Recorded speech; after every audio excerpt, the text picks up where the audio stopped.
Hey everyone, welcome back to my YouTube channel. Today we're going to create this melting halftone effect in Adobe Photoshop.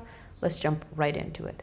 We have our text layer and our background layer. This obviously can be a logo as well, or an image, or whatever graphic you want. And then select all your layers, right click, convert to smart object. Now we're going to stack up some filters in here, and it being a smart object, you can always like double click, go back, change your text or your graphics, and double click on all your effects and change those up as well. Go to filter, pixelate, color halftone. I'll try out my max radius at 8, but we can always go back and change it later on. All the channels are going to be the same value. It doesn't have to be 0.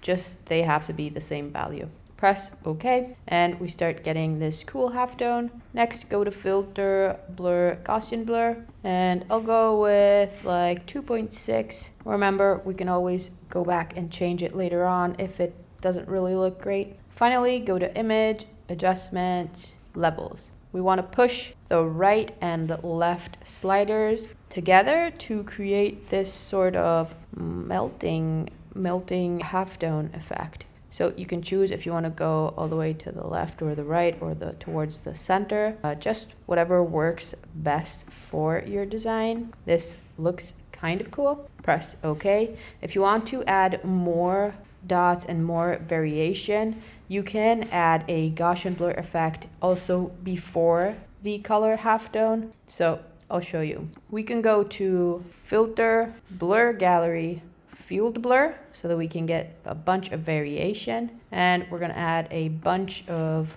blurs. Some are going to be 0, some are going to be more. That way we get lots of variation. When you're happy with it, press OK. And now we're going to move this blur gallery effect all the way to the bottom, and as you can see, look at the difference before and after. So wherever we had more blur, we have more of our halftone dots showing up. And you can change up all the other effects too. And that's pretty much it. It's super easy, fully editable and customizable. And you can do a bunch of cool stuff with this technique. Thank you so much for watching. I hope you enjoyed this video. Feel free to comment down below if you have any tutorial requests or suggestions. Linked in the description down below, there's all my texture packs and various assets. There's a bunch of free ones, as well as gradient maps and some other cool stuff that you can download. Thanks so much for watching again, and I'll see you guys soon.